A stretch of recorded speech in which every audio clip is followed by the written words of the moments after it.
Hello student, welcome back to Chemistry Educare point.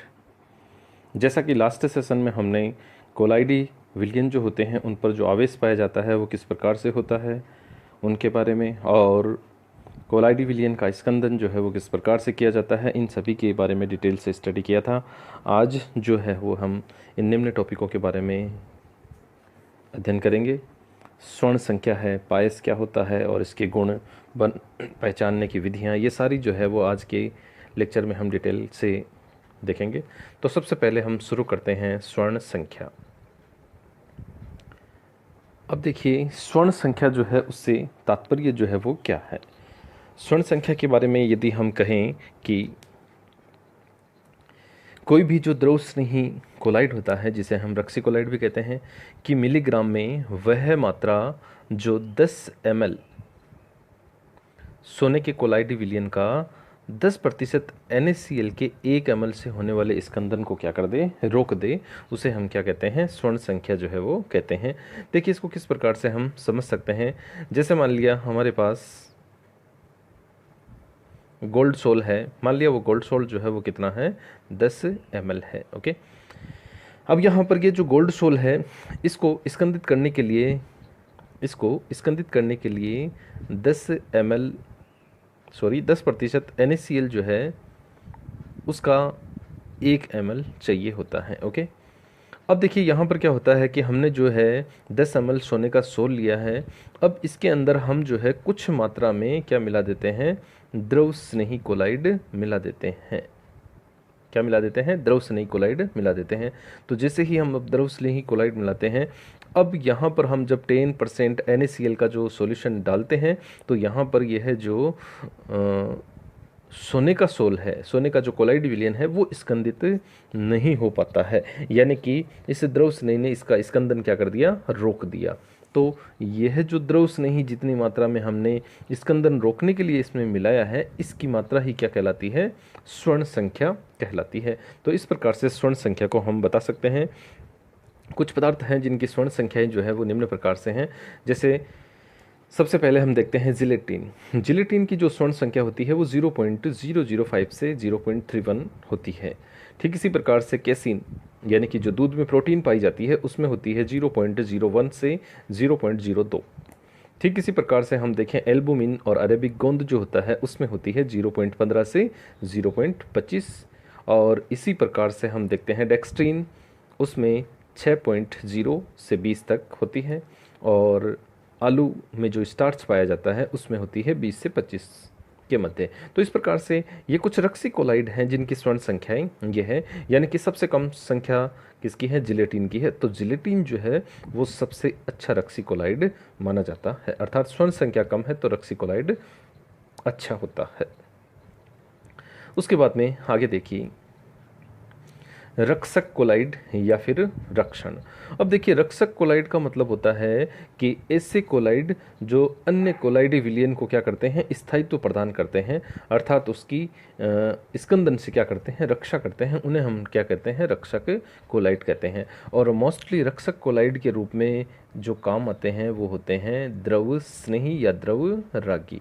Okay, अब देखिए जैसा कि हम जानते हैं कि द्रव विरोधी जो कोलाइड होते हैं, द्रव विरोधी जो कोलाइड होते हैं वो क्या होते हैं, अस्थायी होते हैं, अर्थात उनका स्कंदन आसानी से हो जाता है।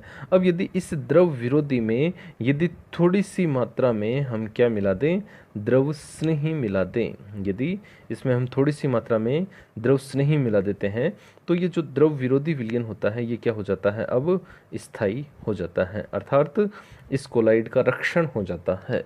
तो द्रव स्नेही जो हमने मिलाया है इसे हम क्या कहते हैं, रक्षक कोलाइड कहते हैं, और ये प्रक्रिया क्या कहलाती है, रक्षण कहलाती है।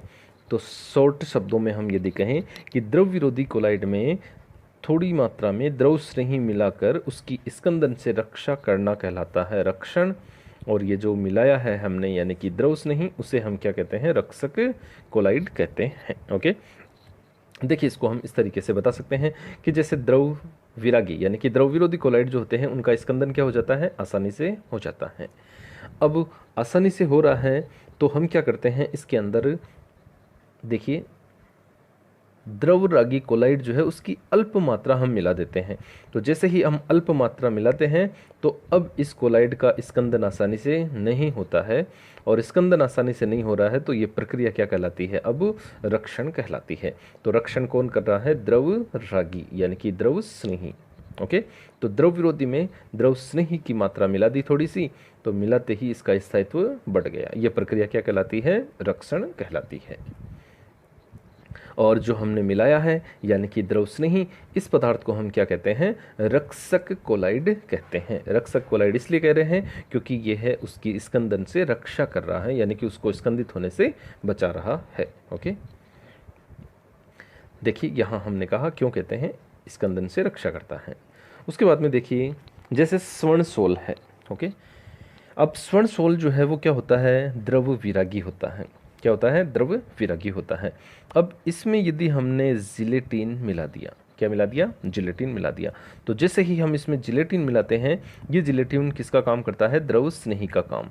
तो जिलेटिन मिलाते ही स्वर्ण सोल का स्थायित्व क्या हो गया, बढ़ गया, अर्थात ये स्कंदित नहीं होता। तो यहाँ जिलेटिन को हम क्या कहेंगे, रक्षक कोलाइड कहेंगे। क्यों कहेंगे, क्योंकि यहाँ स्वर्ण सोल जो था वह क्या था, स्थायी था, अस्थायी था। ओके, और इसमें हमने रक्षक के रूप में क्या मिलाया, जिलेटिन। ये जिलेटिन यहाँ किसका काम करेगा, रक्षक कोलाइड का काम करेगा। ओके, और जैसे ही हमने मिलाया तो अब ये स्थायी हो गया, अर्थात इसका स्कंद नहीं होता है, इसलिए जिलेटिन को हम क्या कहते हैं, रक्षक कोलाइड कहते हैं। तो ध्यान में रखेंगे रक्षक कोलाइड और रक्षण को। आगे पायस। अब देखिए पायस जो है उसमें कोलाइड का जो वर्गीकरण हमने किया था उस दौरान इसमें हमने पढ़ा था, यानी कि कोलाइड जो होता है उसमें मुख्य रूप से दो प्रावस्थाएं पाई जाती है। एक हमने कहा था परिसिप्त प्रावस्था और एक हमने कहा था परिक्षेपण माध्यम।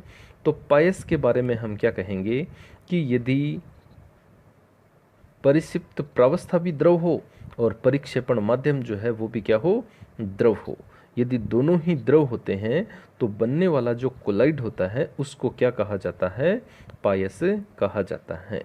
ठीक है, तो पायस की परिभाषा क्या होगी कि ऐसे कोलाइड जिनमें परिसिप्त प्रावस्था द्रव हो और परिक्षेपण माध्यम भी क्या हो, द्रव हो, तो ऐसे कोलाइड को हम क्या कहते हैं, पायस या फिर इमल्सन कहते हैं। ओके,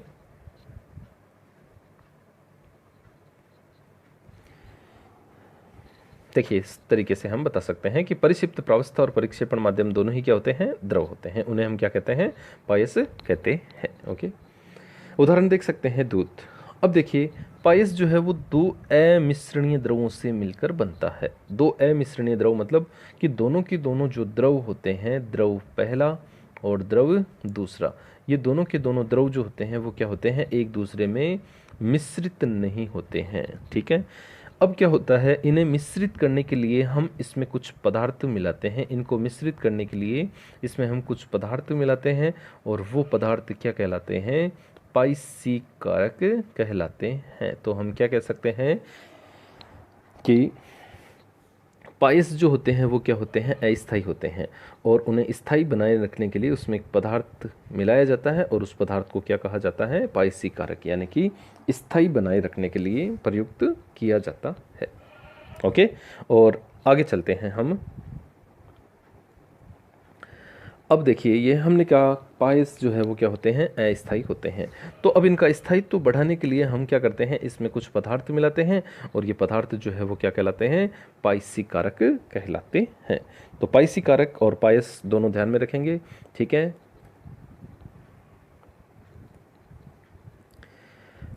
अब देखिए यहाँ पर जैसा कि हमने कहा कि यह जो पायसीकारक होते हैं ये इनका स्थायित्व बढ़ा देते हैं। क्यों बढ़ाते हैं, क्योंकि ये क्या करते हैं, परिसिप्त प्रावस्था के कणों के चारों ओर क्या करते हैं, एक रक्षात्मक परत बना देते हैं, और रक्षात्मक परत बनाने के कारण क्या होता है, ये अणु आपस में मिलकर स्कंदित नहीं होते, यानी कि स्कंदित न होने के कारण यह जो है स्थायी अवस्था में बने हुए रहते हैं। ठीक है, तो दोनों चीज़ें ध्यान में रखेंगे। पायस की परिभाषा भी, पायसीकारक क्या होते हैं और क्यों मिलाए जाते हैं, और पायसीकारक जो है वो स्थायित्व कैसे बढ़ा देते हैं, ये सारे यहाँ हम ध्यान रखेंगे। ओके, उसके बाद में देखिए पायस की यदि हम बात करें तो पायस जो है वो कितने प्रकार के होते हैं, दो प्रकार के होते हैं।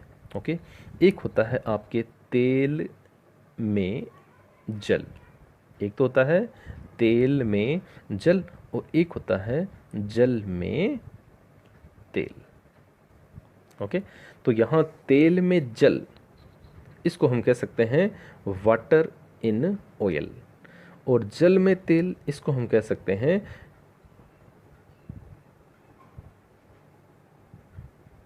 Oil in water. ओके, तो इस तरीके से हम बता सकते हैं। अब देखिए, तेल में जल, तेल में जल से तात्पर्य है कि यहाँ पर जो तेल है वो तो हो जाएगा आपके परिक्षेपण माध्यम, और जल जो है वो क्या हो जाएगा, परिक्षिप्त प्रावस्था। तो इस प्रकार से ये कोलाइड बनते हैं। और जो दूसरा है उसमें क्या होता है, जल तो हो जाएगा परिक्षेपण माध्यम और तेल क्या हो जाएगा, परिक्षिप्त प्रावस्था हो जाता है। तो इस प्रकार से परिक्षिप्त प्रावस्था और परिक्षेपण माध्यम के आधार पर हम तेल में जल और जल में तेल दोनों पायस जो है उनको समझ सकते हैं। तो देखिए, पहला हम शुरू करते हैं तेल में जल, यानी कि वाटर इन ऑयल। ओके, तो तेल में जल, जैसा कि मैंने बताया कि तेल तो यहाँ परिक्षेपण माध्यम हो जाएगा और जल क्या हो जाएगा, परिक्षिप्त प्रावस्था यहाँ हो जाएगी। तो देखिए, हम कह सकते हैं इस प्रकार से, यहाँ पर देखिए कि जब परिक्षिप्त प्रावस्था जो है वो क्या हो, जल हो, और परिक्षेपण माध्यम क्या हो, तेल हो, तो ऐसे कोलाइड विलयन को हम क्या कहते हैं, तेल में जल पायस कहते हैं, और इन्हें हम तेलीय पायस भी कह सकते हैं। ओके, उसके बाद में देखिए एग्जाम्पल इसके हम देखते हैं कि मक्खन है, कोल्ड क्रीम है, ये सारे इसके एग्जाम्पल हैं। अब ये जो तेल में जल प्रकार के जो पायस होते हैं, इनके स्थायित्व के लिए हम क्या मिलाते हैं, लंबी श्रृंखला वाले पाइसी कर्मक जो है या पाइसी कारक इसके अंदर मिलाए जाते हैं। लंबी श्रृंखला वाले एल्कोहल जो होते हैं, ओके, लंबी श्रृंखला वाले एल्कोहल जो होते हैं वो पाइसी कर्मक के रूप में इसमें मिलाए जाते हैं। ओके, अब देखिए इसका चित्र जो है वो हम देखते हैं। यहाँ आप देख सकते हो, इसमें ऑयल जो है वो क्या है, ज़्यादा मात्रा में, ये साइड में जो है वो क्या है, ऑयल है, और ये क्या है, जल की बूंदे, ये जो है वो क्या है, जल की बूंदे। तो हम देख सकते हैं ज़्यादा है ऑयल, इसलिए हमने कहा परिक्षिप्त परिक्षेपण माध्यम ऑयल, और कम है H2, इसलिए हमने कहा परिक्षिप्त प्रावस्था जल। ओके, तो इस प्रकार से हम इसे समझ सकते हैं और बता सकते हैं। ओके, आगे देखिए अगला, जल में तेल। जल में तेल से तात्पर्य है ऑयल इन वाटर, यानी कि यहाँ पर जल जो है वो ज़्यादा होगा, यानी कि परिक्षेपण माध्यम, और तेल जो है वो क्या होगा, परिक्षिप्त प्रावस्था होगा। ओके, तो यहाँ हम कह सकते हैं कि ऐसा पायस जिसमें परिक्षेपण माध्यम तो जल हो और परिक्षिप्त प्रावस्था क्या होती है, तेल होती है, ऐसे कोलाइड को हम, या ऐसे पायस को हम क्या कहते हैं, जल में तेल पायस कहते हैं। ओके, और इसे जलीय पायस भी हम कह सकते हैं। इसके कुछ एग्जाम्पल यदि देखें तो दूध है, वेनिसिंग क्रीम है, ये इसके एग्जाम्पल हैं। और यदि हम कहें कि जल में तेल प्रकार के जो पायस होते हैं उनमें पाइसी कारक के रूप में क्या क्या प्रयुक्त किए जाते हैं, गोंद है, स्टार्च है, जिलेटिन है, प्रोटीन है, ये सारे जो हैं वो पाइसी कर्मक के रूप में काम आते हैं। किसके लिए, ऑयल इन वाटर, यानी कि जल में तेल प्रकार के पायस के लिए। अब इसका डायग्राम यदि हम देखें तो यहाँ देख सकते हैं कि H2O जो है वो यहाँ क्या है, ज़्यादा है, H2O ज़्यादा है, इसका मतलब ये परिक्षेपण माध्यम, और तेल की बूंदे इसमें फैली हुई है, इसलिए ये क्या हो गया, परिक्षेपण माध्यम। तो हम कह सकते हैं कि जल में तेल जो है वो विसरित है या परिक्षेपित है। तो इस प्रकार यदि तेल ज़्यादा है, जल कम है, और जल ज़्यादा है, तेल कम है, इस आधार पर हम इन्हें बता सकते हैं। तो ये दो प्रकार के पायस या इमल्सन होते हैं। ओके, उसके बाद में आगे चलते हैं।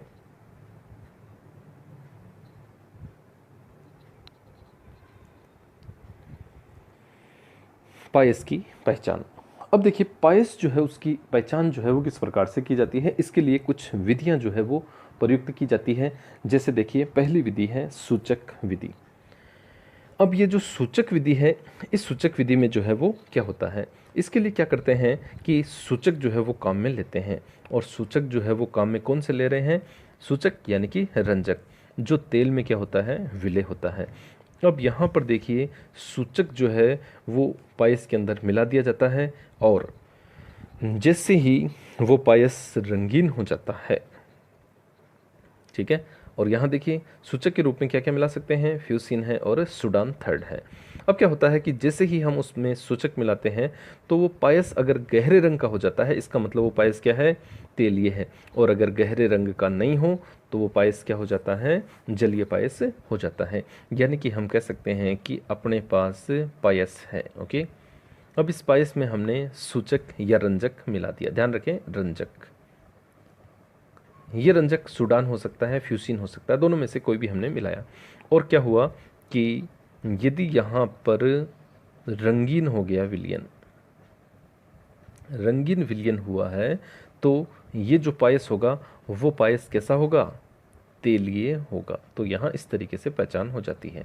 और फिर हम क्या करते हैं कि पायस में रंजक, वही यदि रंगीन हो गया तब तो तेलीय पायस हो जाएगा।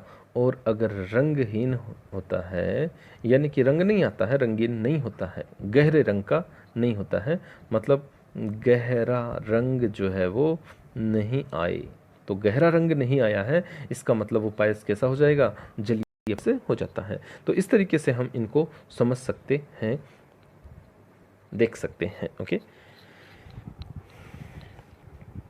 उसके बाद में देखिए तेलीय पायस में मुख्य भाग जो है वो क्या होता है, तेल होता है। और इस कारण क्या होता है, यहाँ पर रंजक इसमें घुलकर विलयन को क्या कर देता है, रंगीन कर देता है। अब देखिए यहाँ पर जो चीज़ें ध्यान में रखने की, जैसा कि हमने कहा कि सूचक जो है, रंजक जो है वो हम कौन सा लेते हैं, जो तेल में विलय होता है। ओके, और जो तेलीय पायस होता है उसमें परीक्षिप्त परिक्षेपण माध्यम जो है वो क्या होता है, तेल होता है। तो तेल होने के कारण यह तेल के साथ घुलकर उस विलयन को रंगीन बना देता है। जबकि जलीय पायस में तेल नहीं होता है, यानी कि तेल कम होता है, ज़्यादा क्या होता है, जल होता है, और ये रंजक जल के साथ नहीं घुलता, इसलिए विलयन जो है वो रंगहीन रहता है। ओके, तो हम ध्यान में रखेंगे कि क्यों रंगीन होता है और क्यों नहीं होता। ओके, तो ये पहली विधि है जो हमें पायस की पहचान करवा सकती है, यानी कि सूचक मिलाकर हम पायस की पहचान कर सकते हैं कि पायस तेलीय है या फिर जलीय है। ओके, अगला चलते हैं, दूसरी विधि है तनुता विधि। अब इस तनुता विधि में जो है वो क्या करते हैं, देखिए अब यहाँ पर देखिए सबसे पहले क्या कर रहे हैं हम, इस विधि में क्या करते हैं, पायस की 2 बूंद जो है वो कांच की पट्टी का पर लेकर उसका अध्ययन करते हैं। कैसे करते हैं, देखिए जैसे ये हमने एक कांच की पट्टी का ली और इस पर जो है वो हमने इस तरीके से पायस जो है वो डाल दिया। ओके, और फिर क्या करते हैं, इसमें हम जो है 1 बूंद जल मिलाते हैं। अब जैसे ही जल मिलाते हैं, मिलाने पर पायस और जल का यदि समांगी मिश्रण बनता है तो पायस होगा जलीय, और समांगी मिश्रण नहीं बनता तो पायस कैसा होगा, तेलीय होगा। ओके, तो इस तरीके से तनुता विधि द्वारा हम बता सकते हैं। देखिए जैसा कि हम कहते हैं कि ये लिया पायस और इसमें हम क्या करते हैं, जल डाल देते हैं। ओके, जल यानी कि 1 बूंद जल। अब ये पायस और जल जो है वो यहाँ समांगी मिश्रण बना लेती है। समांगी मिश्रण का तात्पर्य है कि जल की बूंद इस पायस में अच्छी तरीके से समान रूप से वितरित हो जाती है या घुल जाती है, तो वो मिश्रण हो जाएगा, समांगी मिश्रण बना लेती है, तो वो जो पायस है वो पायस कैसा होगा, जलीय पायस होगा। ओके, और यदि हम कहें कि पायस प्लस जल और यहाँ समांगी मिश्रण नहीं बनता है, मतलब विषमांगी रह जाता है, तो यहाँ पर जो पायस है वो पायस कैसा होगा, तेलीय पायस हो जाता है। ओके, तो इस प्रकार से हम समझ सकते हैं।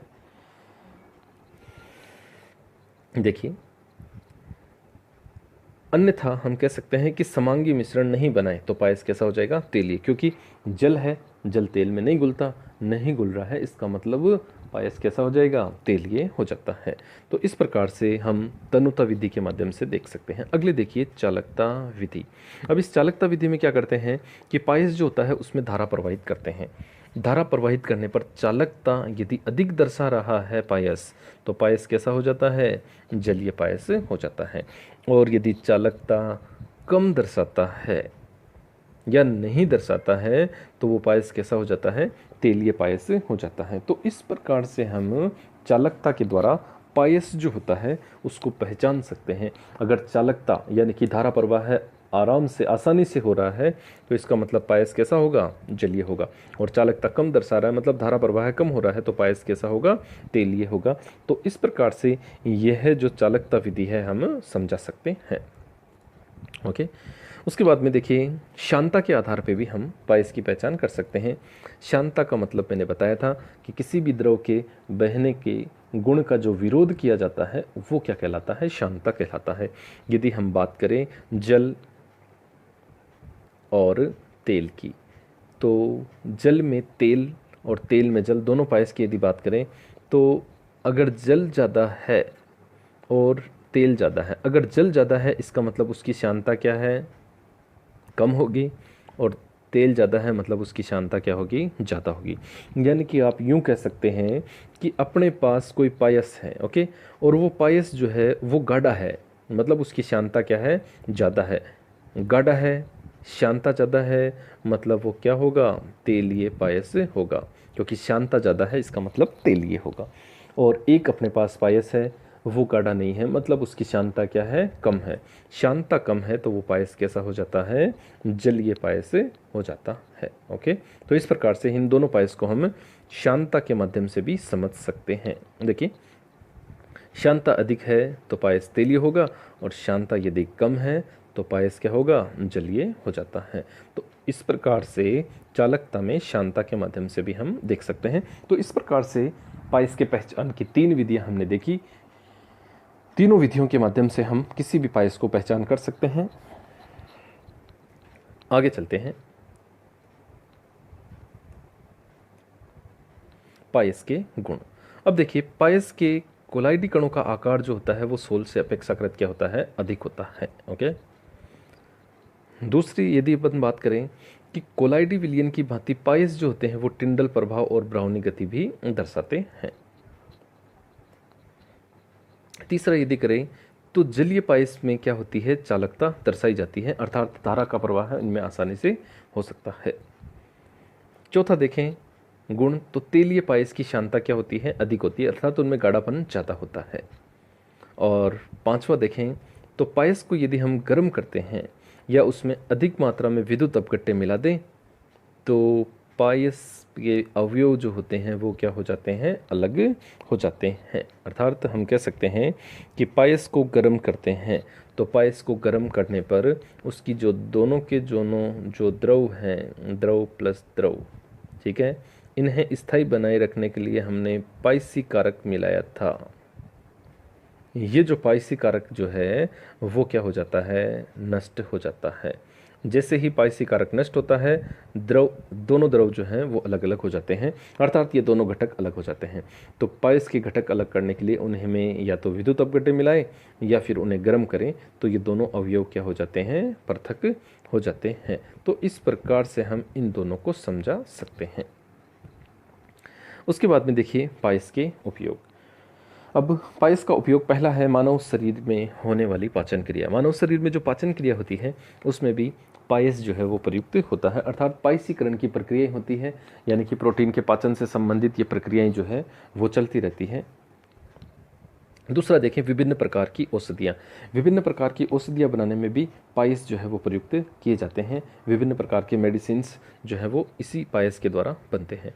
फिर देखिए पायसीकरण द्वारा कपड़े धोने में, पायसीकरण द्वारा कपड़े धोने का तात्पर्य है कि साबुन द्वारा जो मिसेल निर्माण की जो प्रक्रिया होती है वो एक प्रकार से पायस निर्माण ही होती है, क्योंकि साबुन जो है वो उच्च वसा अम्लों से बने होते हैं, यानी कि तेलीय पदार्थ। और दूसरा हम देखें जल, तो जल और तेल, तो यहाँ हम देखें तो दोनों जो हैं वो यहाँ पर पायसी, या यूँ कह सकते हैं पायसीकरण द्वारा कपड़े धोने में मिसेल निर्माण होता है और उस तरीके से कपड़े जो हैं वो क्लीन हो जाते हैं। अगला उपयोग जो है वो देखिए झाग पलवन विधि में सल्फाइड अयस्कों का सांद्रण किया जाता है और उस विधि में भी पायस का निर्माण होता है, अर्थात यहाँ पर भी जो है वो पायस प्रयुक्त किया जाता है। झाग पलवन विधि जो है वो सल्फाइड अयस्कों को पृथक्करण करने की विधि होती है। सल्फाइड अयस्क जो होते हैं उनका पृथक्करण करने में ये विधि मोस्टली काम ली जाती है, तो यहाँ पर भी पायस जो है वो प्रयुक्त होता है। तो इस तरीके से पायस के ये कुछ उपयोग जो है वो हमने यहाँ देखे। ओके, तो इस प्रकार से हम जो है बता सकते हैं कि आज के वीडियो में हमने ये बातें, यानी कि पायस जो है उसके मुख्य गुण जो है वो देखें, पायस के प्रकार देखें, पायस के उपयोग देखें, पायस किस प्रकार से पहचाना जाता है, और स्वर्ण संख्या जो है, ये सारी चीज़ें हमने आज के इस लेक्चर में डिस्कस की। ओके, वीडियो जो है उसको ज़्यादा से ज़्यादा सब्सक्राइब करें, चैनल को जो सब्सक्राइब करें, लाइक और शेयर जो है वो ज़रूर करें, और साथ के साथ नोट्स जो हैं वो भी बनाते चलें। Thank you.